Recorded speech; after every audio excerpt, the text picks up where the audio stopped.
I'd like to begin with a poem I often begin with. It's called Dedication. I was recently, as last week, in South America, and during a conversation with a dancer and my son, who is a composer, I learned that the poem had been set to music and danced in either Cali or Bogota, and I was like, I couldn't believe it. I was so pleased with those two. All right. I'm still waiting to get the link so I could actually see it, at which point my mortification will begin. But I'll just share this poem, Dedication. For you, who struggled to speak and succumbed to muteness, who spalled the chips from flint of wordlessness, who flared, then went dark. For you, in whose fields dampness rose from furrows, sun and wind, soon dried to dust. For you, caught by the gravity of tides and drowned, tangled in kelp, who felt the maple bowl gnarl into a hymn to goat-faced gods unperturbed in heaven. For you, who fired the communal oven in the square for the last time, who knead us into God, you sang, to vacant air, breathe us into dark bread, that we may be infinite, divided, in equal parts shared.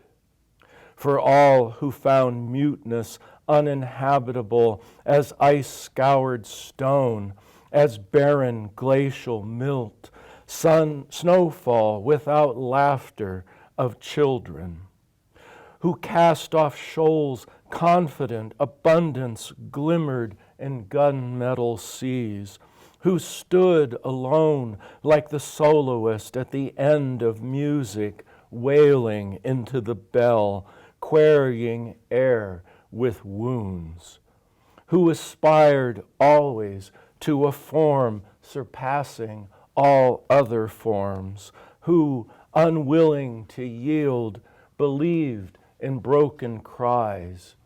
You, who were the refuse, error and debitage woven into the words of others, let us claim some healing now, the possible amplitudes of awe that come around only once in a lifetime, if at all. All right. Welcome to another episode of Poets in Montana. And today's guest is David Axelrod. You just heard Dedication, which you referenced was something that your son and another dancer had just put into some kind of a composition piece. Uh-huh. Listening to it, I mean, the way you read it and just the sort of the musicality of the piece made me think of what that might be like. Well, me too. It was a startling piece of information that it was being danced somewhere in South America, no less. So right. That pleases me a great deal. Yeah, totally. A few years ago, there was an English professor over at the university, and he had a project going with a scientist, a biologist, and it had to do with the stonefly and the life cycle of the stonefly, and they were, they got to go float rivers, and anyway, they managed to get some money together to put together some kind of an inter-art production in which they involved dance and music and graphic art, and then they wanted the poem. So I got to join the party. Yeah, and it was really cool to see all that happen together. It's fun to do that kind of collaboration. Yeah, totally. Because poets are not that collaborative by nature. They should be. They should be. Instead of in our lonely rooms, or garrets, as it were. Yeah, there you go. Well, I mean, a little bit about who you are, David, and where you came from. Did you study here at the University of Montana? I'm assuming. Yes. Yeah. I came to Montana in the autumn of 1980 to study with Richard Hugo. and Madeline de Vries, only to realize that Madeline had left a couple years earlier. Oh, yeah. And that Dick was on leave in Fayetteville at that time. And then when he returned, he fell ill, but eventually was in classes with him. And that was the principal reason I came here, was to be a student of Dick's. Yeah. And I was finally sold on coming to Montana when I received the graduate school bulletin. They used to publish those, as paper editions. And on the front cover, there was an aerial photograph of the Rattlesnake Mountains covered in snow in spring, and I was like, oh, I think I'm going there. Yeah. That's an attractive aspect. Yeah, sure. Where did you grow up? In Ohio, in Alliance, Ohio, a family of steel workers, dairy farmers, and one family owned, my father's family owned a junkyard. Oh. And I chose to work in the junkyard. I had a lot of options. Yeah. So I grew up in a junkyard in the Black Ghetto in Ohio. Cool. I mean, I say cool because I identify with that really kind of all that ideal experience. I'm sure it wasn't, but it's interesting, It sure was. Yeah, it sure was. So, just curious, when did you sort of start becoming a book nerd and a poet lover? Well, that's an interesting question. I was probably until around 7th grade, functionally illiterate. I might even been a little later, like 8th grade or so. There was a teacher, Susan Weaver was her name, who had been at it a long time, and for some reason she took an interest in me, pulled me aside and said, "You don't know how to read. Would you like to learn?" And I said, "Sure." And she said, "I can get you out of study hall because you only get in trouble there, and this will be better." And I said, "Oh, okay." That seemed reasonable to me. And so over the process of that semester, she drilled me and drilled me and drilled me. And by the end of the semester, I had joined, I don't know, one of those ridiculous book clubs that used to exist. It was like the paperback book club. Right. And the first books I read was like a complete set of Camus novels and essays. And so that was like the formative moment. That's quite a leap. It was. It was. And there was another teacher, Mrs. Kuhanik was her name, who I took a writing class from, and probably the first time I wrote a poem that was a complete poem was in her class, and it's a poem I've worked on actually ever since. And I think it'll actually be in my next book. All right. It has evolved over like 50 years. It was a poem that never let go of me. Yeah. So you were like early in high school when that happened? Very much, sophomore. So once you got introduced to writing, you just kind of exploded. Graphomania struck me, and I've suffered it ever since. I was not exactly the same, but I was not a reader. And, like I was more interested in the junkyard.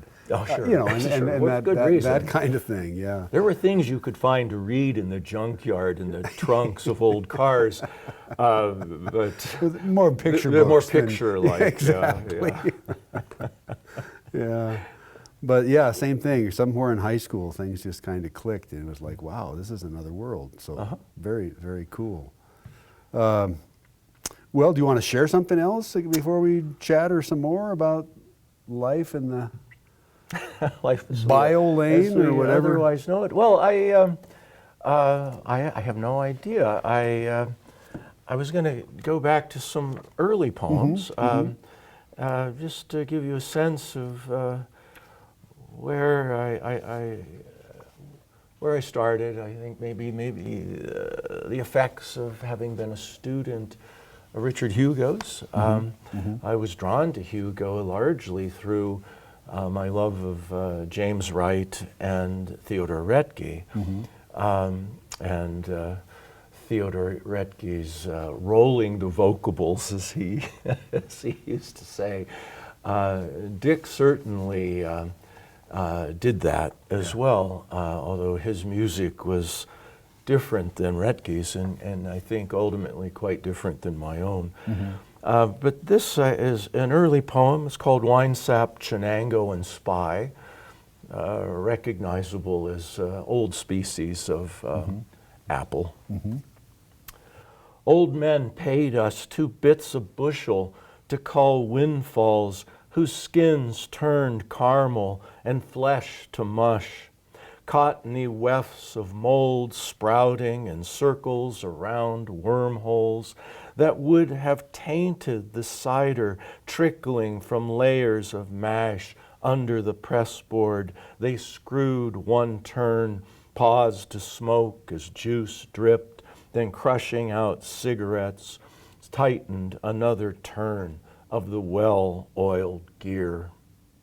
Grief crackled in orchard grass underfoot, where we knelt hunchbacked under limbs, piling baskets full of God, hauling one load to the mill, another to dump into a shallow pit, from whose mucky slop rose an aroma, same proof as the undertaker's breath.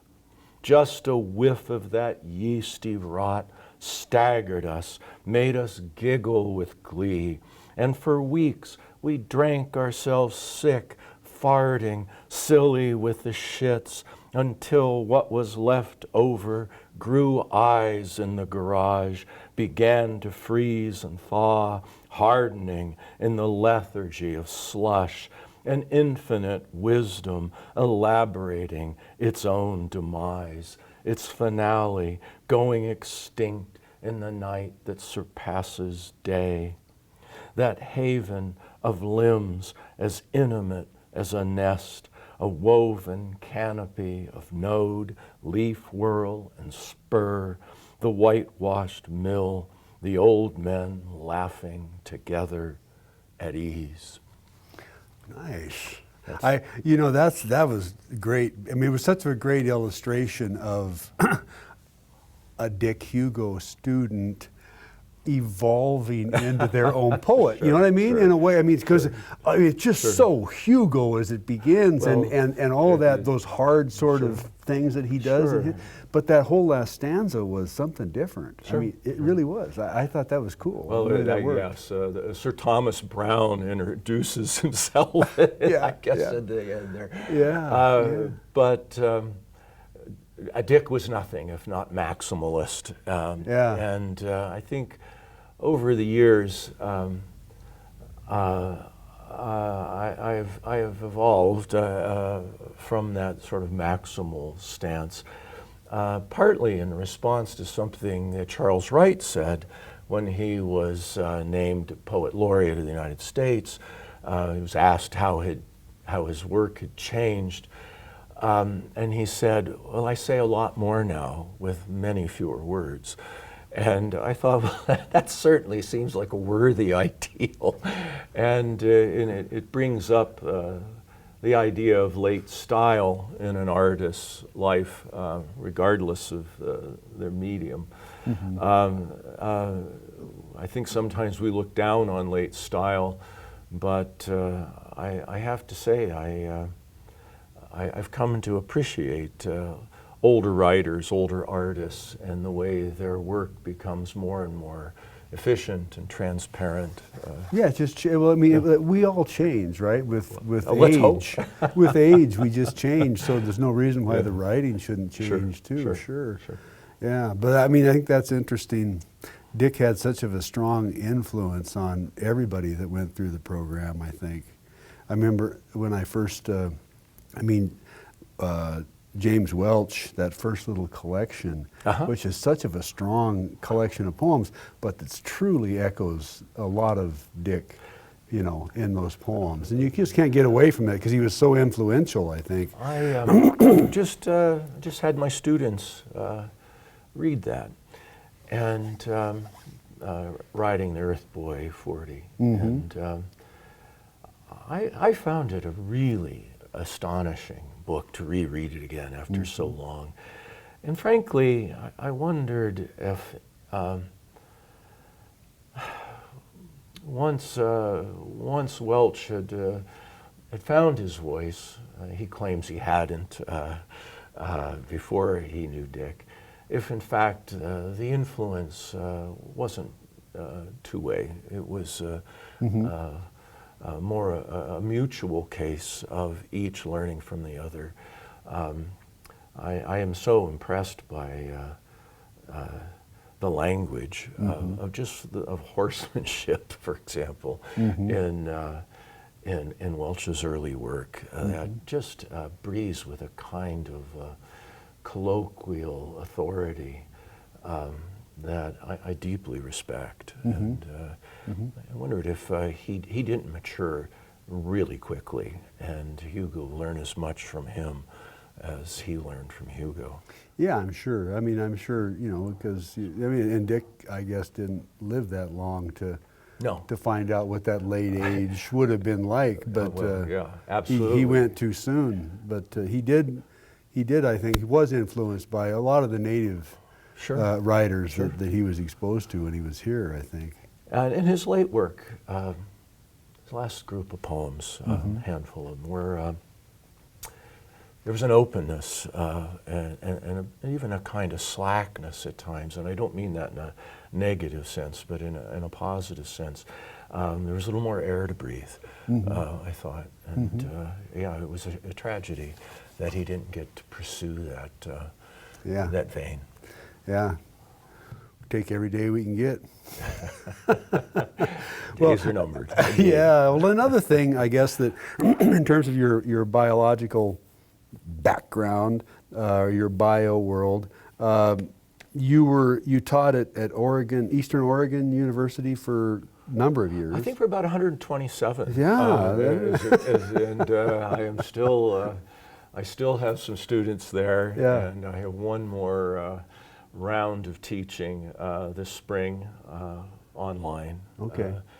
But then I will be fully retired. Signing off. Signing off. Yeah. All right. And did you begin? This was a magazine that you were involved with. My wife and I inherited a magazine.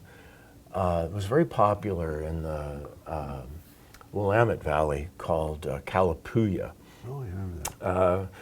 And we published that for a few years, but we just thought having the tribal name for the title of our magazine might have lost some of its currency, and we had planned to rename it.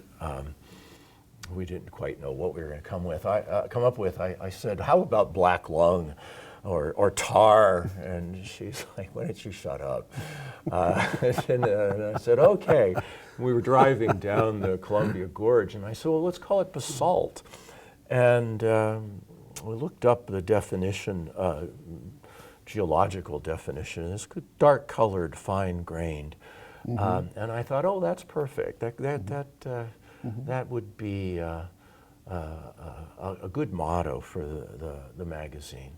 And we also wanted to put it on nicer paper. It was previously a tabloid, so that we could publish art. I was going to say it because it's like a coffee table book. Yeah. I mean, it's not only full of writing, but you have in the center all of these wonderful images. Did every issue work like that? Every issue worked that way, and to one degree or another. Yeah.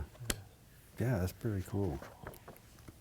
But it is kaput. And is it still? It is kaput. It is kaput. That was Okay. our last issue. The love letters okay. to the Missoula Art Museum was our last issue. Yeah, it was fun to read that. Yeah, and our new project is this madness over at the university, the Peter Koch Press that we have somehow managed to get into a room in the basement of the Schreiber Hall. It was funny the day that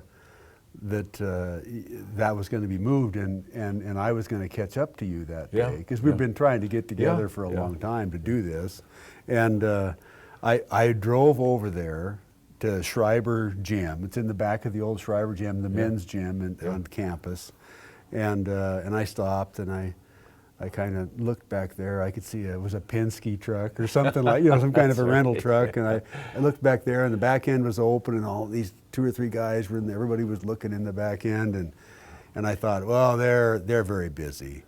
And I worked as a mover for many years, right? So I mean, I did a lot of that kind of moving, where you this massively heavy stuff that human beings should not. It was try to 28,000 pounds. I'm here to report. Exactly, 14 tons, trying to move something like that, and what you have to go about to do it. And I thought, I am not getting even close to that. Those people don't want me around there. It's like. Another point of view. Well, let's see. My opinion, the fellow who was moving it has moved letter presses and presses generally for 45 years. Yeah. He knew what he was doing. He would tell you when to be quiet. Your advice is not needed. It was something we heard repeatedly. Yeah, exactly.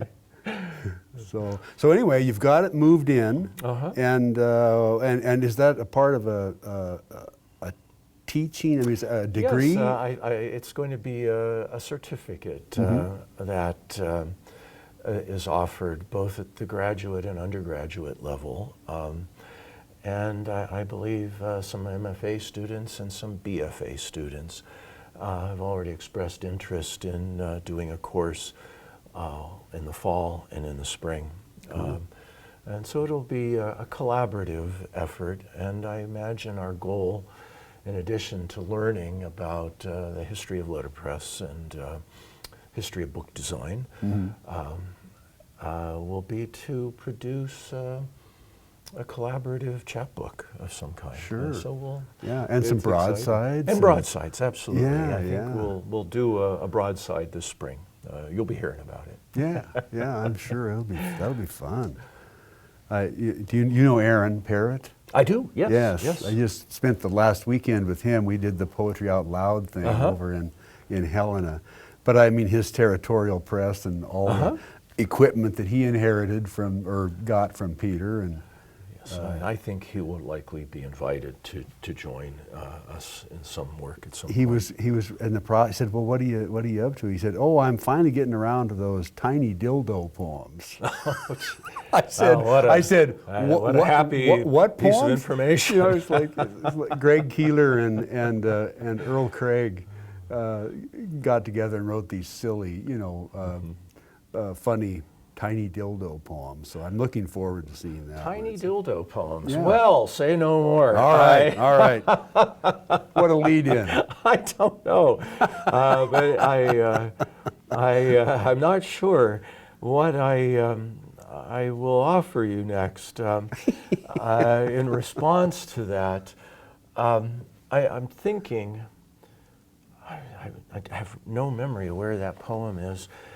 Since you bring it up, maybe I've marked it. I'll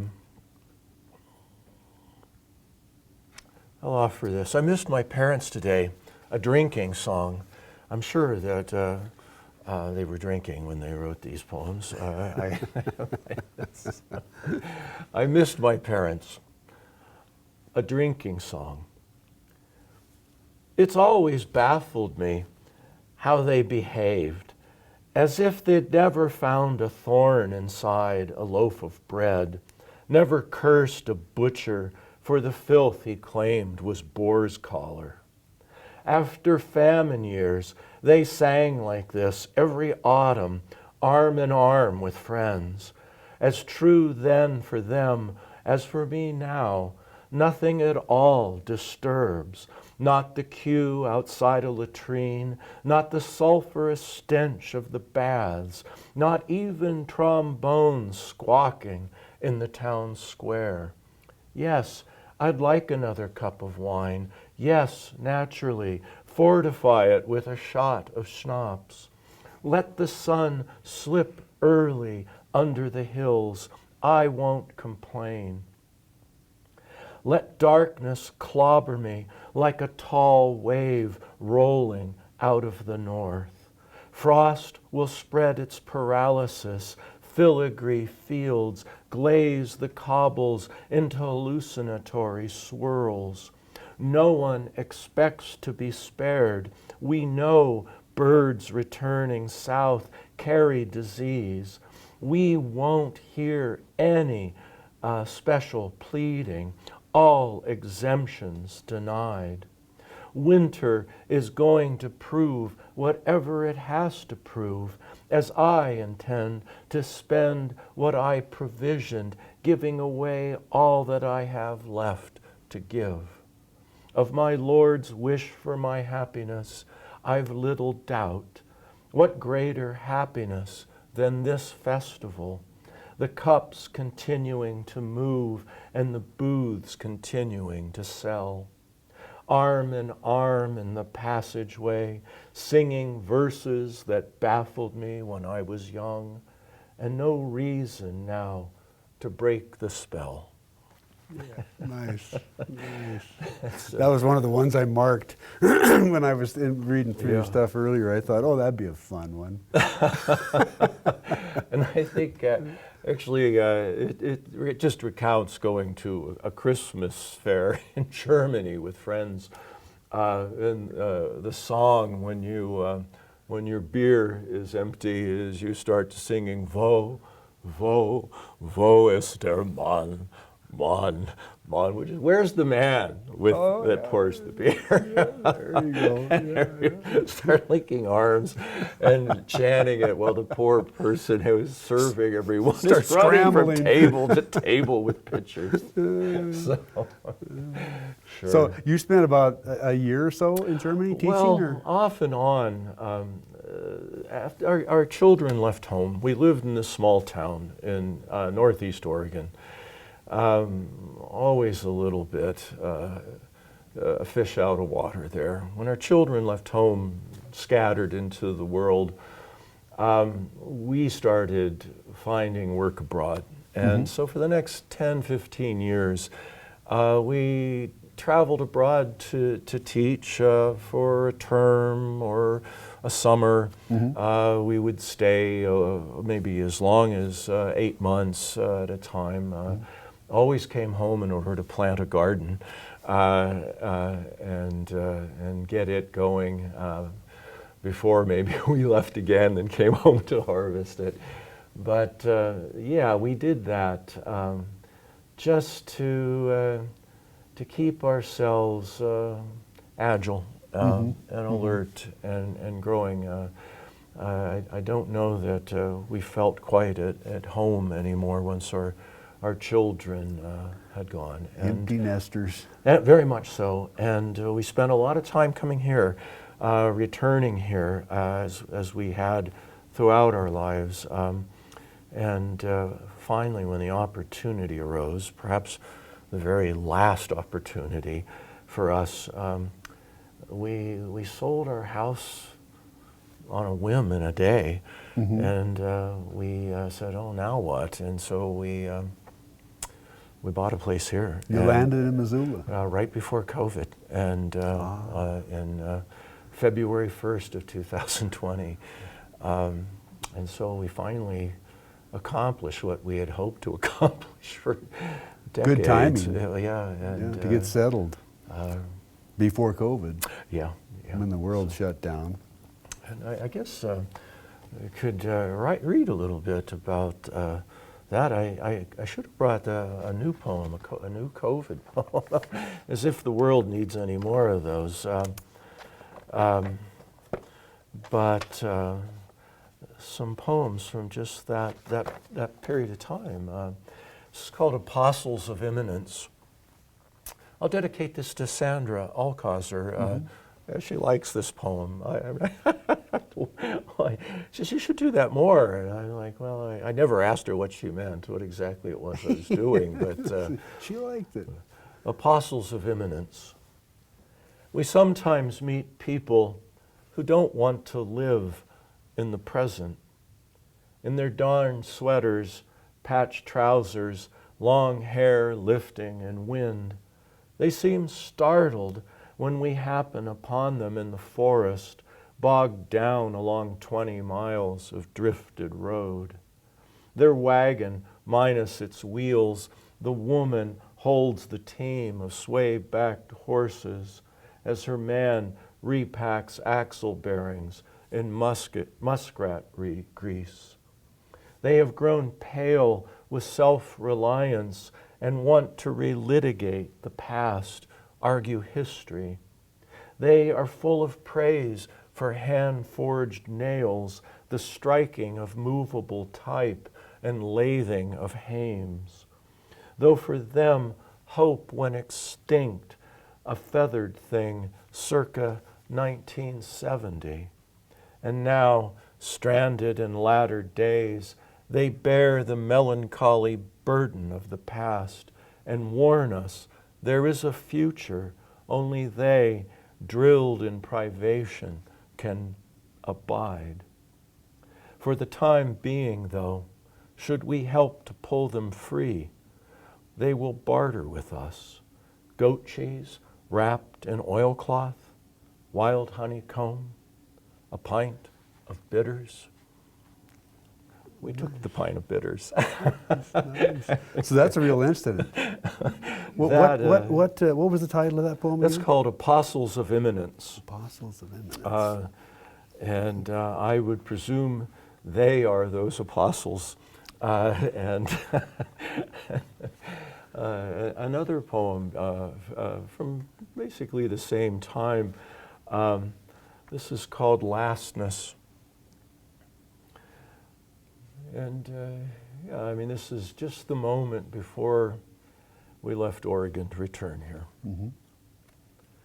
The first word lived inside of everything then, a buoyant music we roused to touch the porous surfaces of, and it's rising through us again, gathering flecks of clay from the bottom of wells, gravity drenching us in a twilit room. Acrobatic vowels warble across a child's tongue, answering another child, lost to us now, who tasted honey from that hive. Our faces bestirred by the old quarrels in Sheol, we don't want to forget last things, the station crowded every day with departures, lifetimes 1,000 deep, trail us, little bits of ourselves, sloughed in rooms, farm fields, the villages left behind, and snow-bound forests under whose canopies we sheltered with migrants, runaways, unmoored men. And here we are, besotted again at this blue hour, your hair falling red all around us, the held and beheld in this storm of last things. Yeah. So, Yeah. Alleviating. that brings us almost up to date. Well, yeah. Well, let's hear a couple of newer poems. Okay, I'll read you some of these. This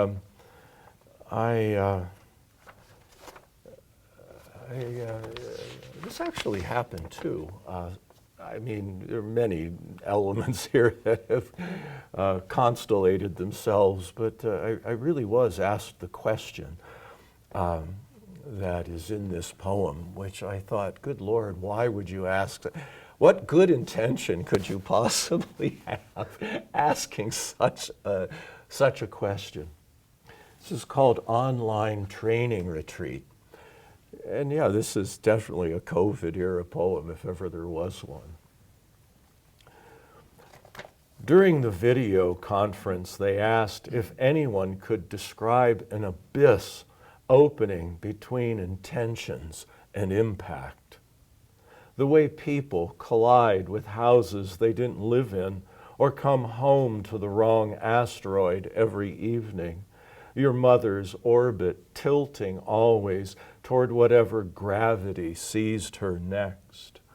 After the accident, when she slept that night at Myrna's, the old ones took you into a strange room, your father refusing to forsake you, though your mother said later Hercules came for him, Aristotle in tow, as he needed coaxing, brawn in the first case, and if that failed, rhetoric. At the edge of an abyss, you typed into the dialogue box, I'd make a clownish face who wouldn't argue for a chance to set things right in the morning. I didn't pass the training, as it turns out. I seem to have misunderstood what they were looking for, which suggested that there was a preordained answer.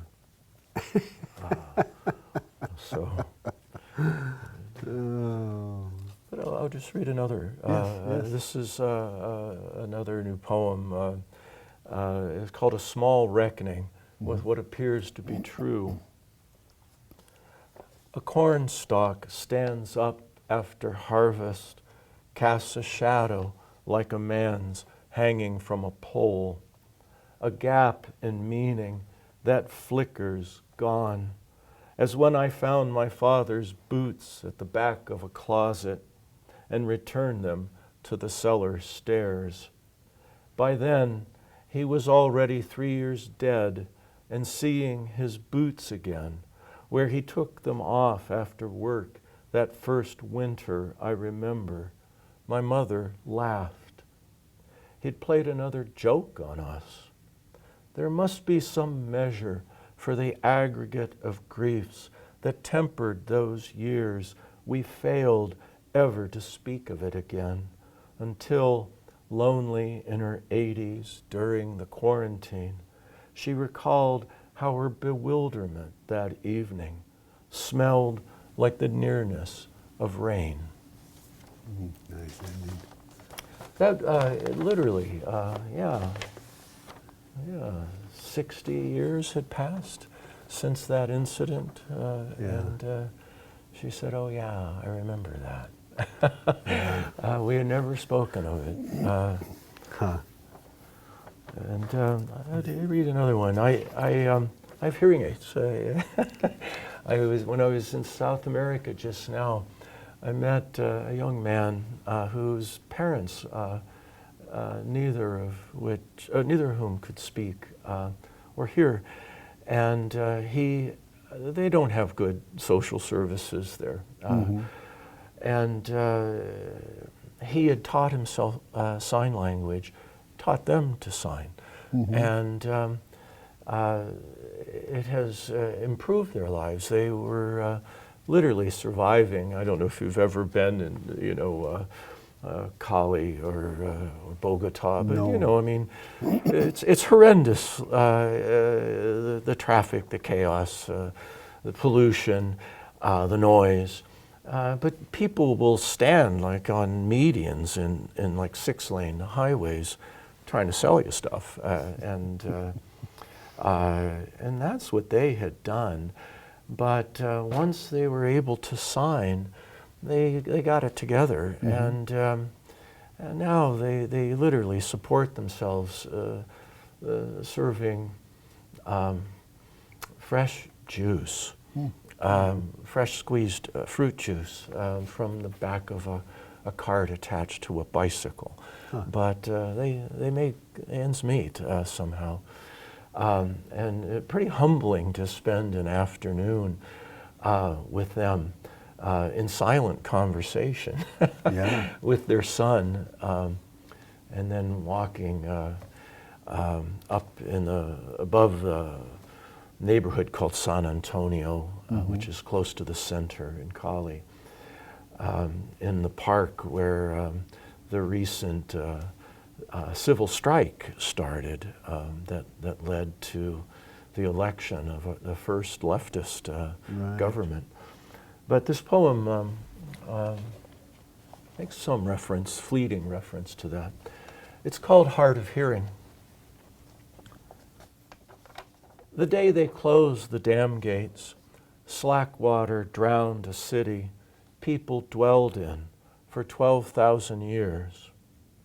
I bow to that azure noise now, and only as it wanes.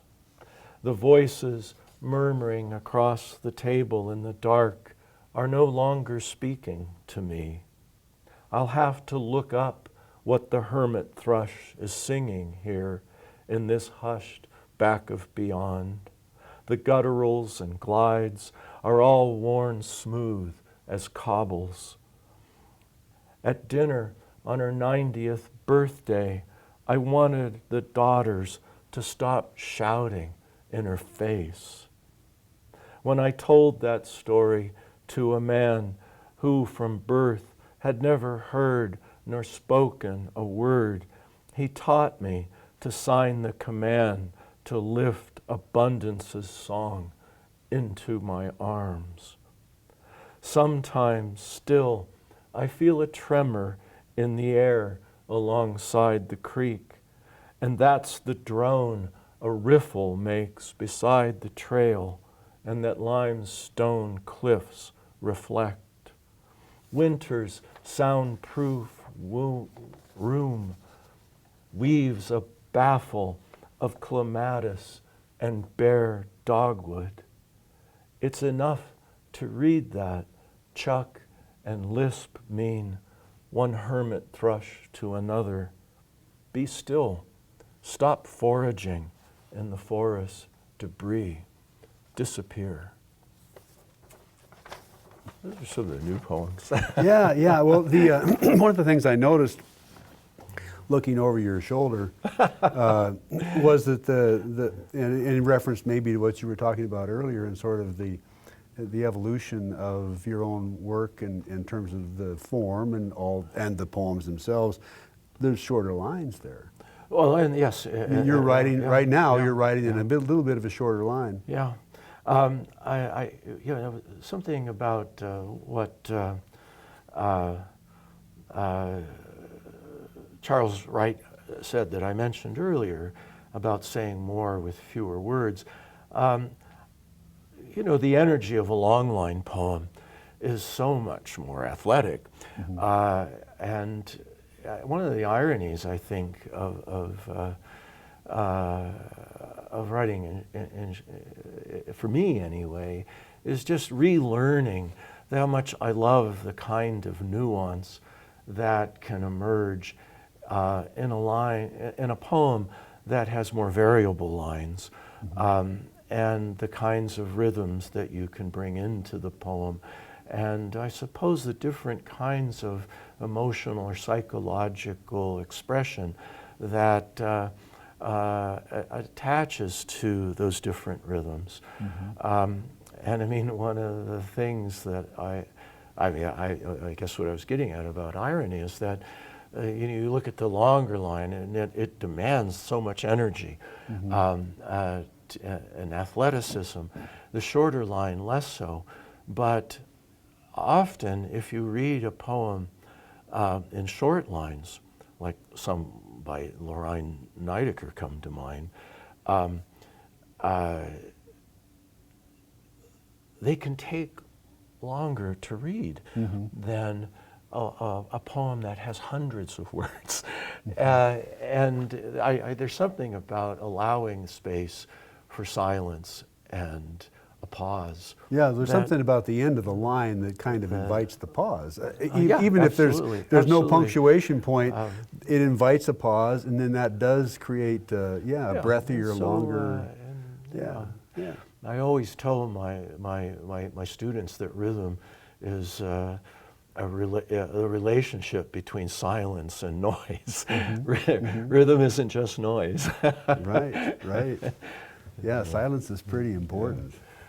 Seems like to me. I mean, whether it's in poetry or in theater or Sure, in the sure, short story or sure, wherever, sure, I suppose, you know. Sure.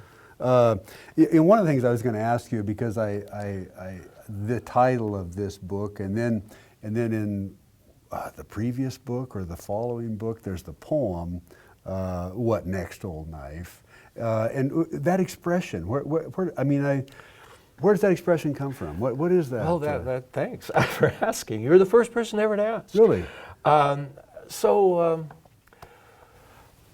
Odysseus returns to Ithaca, but he doesn't go home. He goes to the swineherd's Right.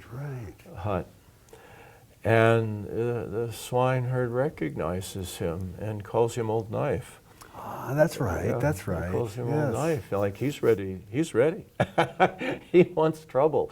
And Odysseus says, "Just let's pause. Yeah. Let's pause a little bit." That's right. The title poem. I'm trying to remember. Is that in this book? Is that It in might this be book? in that book. this Yeah, book? yeah. God, what a strange person wrote these. That I would put the title poem of one book in the next book just out of perversity. I figured it must have happened either after or before, and then you thought, well, it'd be a good title for a book. Well, I don't know. Maybe that's not the case. I don't know. Is it not in that one? It's probably this one. I don't know. Here we are. We're wasting. Oh, good we don't time. care. Our audience is goodwill. If they've is, left us, to hell with them. There is a poem called "After Harvest" that I'm thinking you might have in mind, that I know is in here somewhere. That on page 12 actually, where the phrase is used. Okay. After harvest, I used to go for this walk. We lived out in just north of Stuttgart, in a small town called Osweiler, and it's where the Prince of Bavaria, the king, or of Baden-Württemberg, had his stables. And you could look in a straight line, oh God, I don't know, like 40 kilometers, and see his various palaces and hunting lodges lined up, going south toward the Alps, the Swabian Alps. And I go for a walk out there often in the mornings.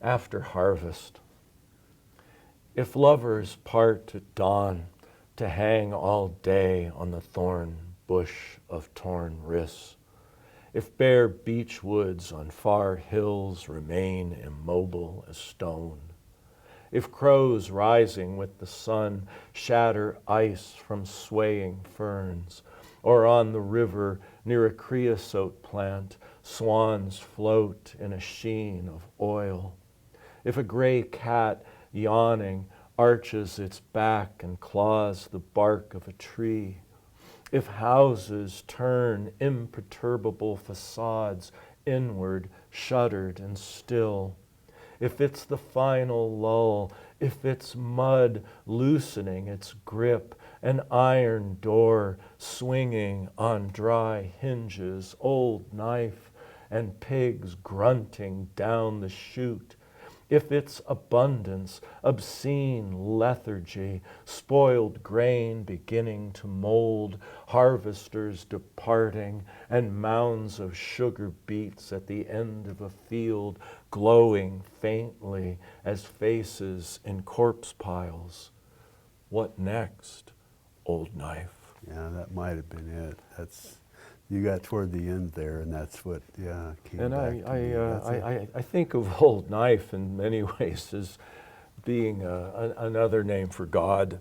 It often appears in this way as a kind of prayer.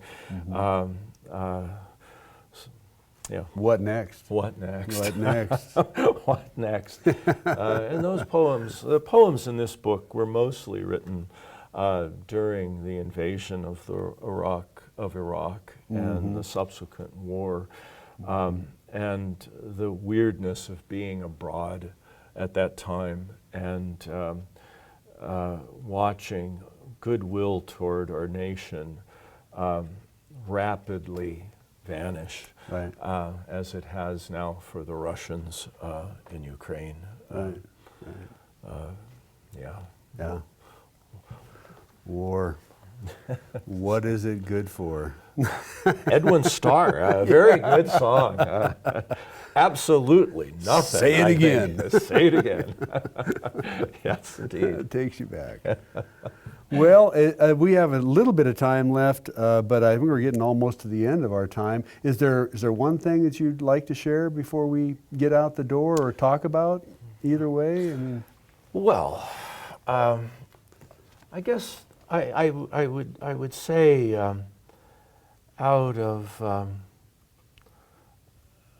of gratitude to you, to the Missoula Library, to the city, to the literary community, the art community, the musicians I've met, is I thank you so much for the open welcome that my wife and I have received here.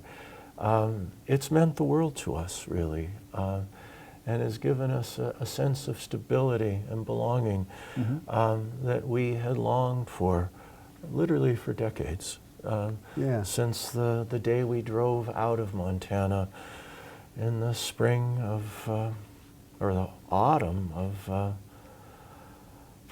1984. Yeah. I remember we took the longest possible drive we could take exiting the state, which is a long drive if you Yeah, want you it can to make it be. long, that's for sure. And watching it disappear in the rearview mirror. Yeah, It's good to be back. Yeah, well, I'm glad to have you. I mean, I think it is a welcoming place, or a welcoming community anyway, but then what I know, I haven't been anywhere else in the last 25 years, so, I mean, but it does seem like that to me. So, but I'll finish with a prose poem, and we can call it a day. All right. And it's been a pleasure. This is called a pedagogic parable. And it's from a long poem called The Chronicles of the Withering State. As she left the classroom ahead of me, a volume of Chaucer in her arms, Megumi turned and said she had not sat zazen in 2 weeks.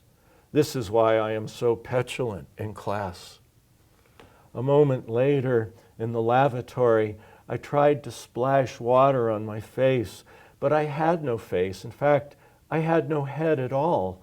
The excess skin of my neck was tucked neatly into a hole in the middle of my shoulders, clean as an infant's belly button after the stub of the knotted umbilicus rots away.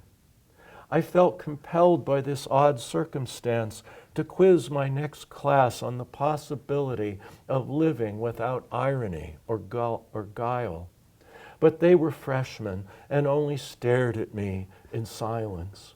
Later, I tried again with seniors, pointing to a passage from chronicles of the withering state, about how we await the onset of the extreme event, a purifying crisis, during which everyone will lose his head, wanting to avenge himself.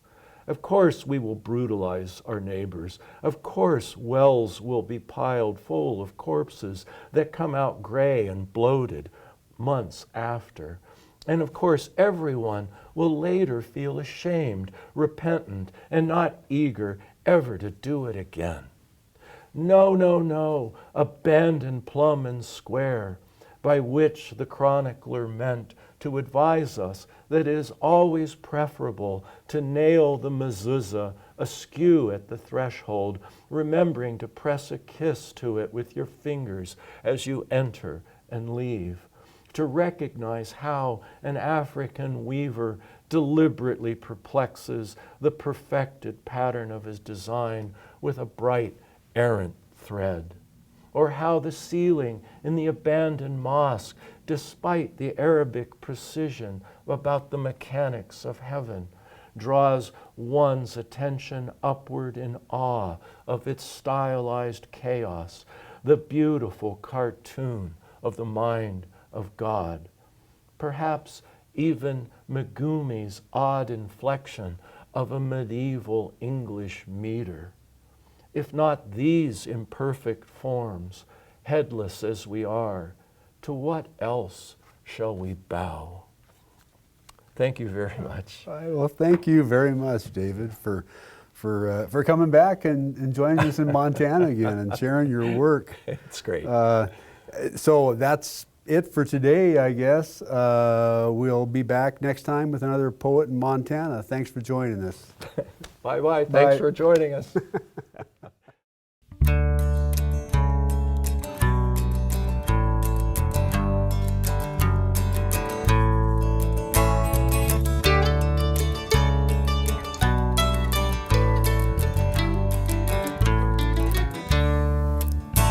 Got a lifetime filled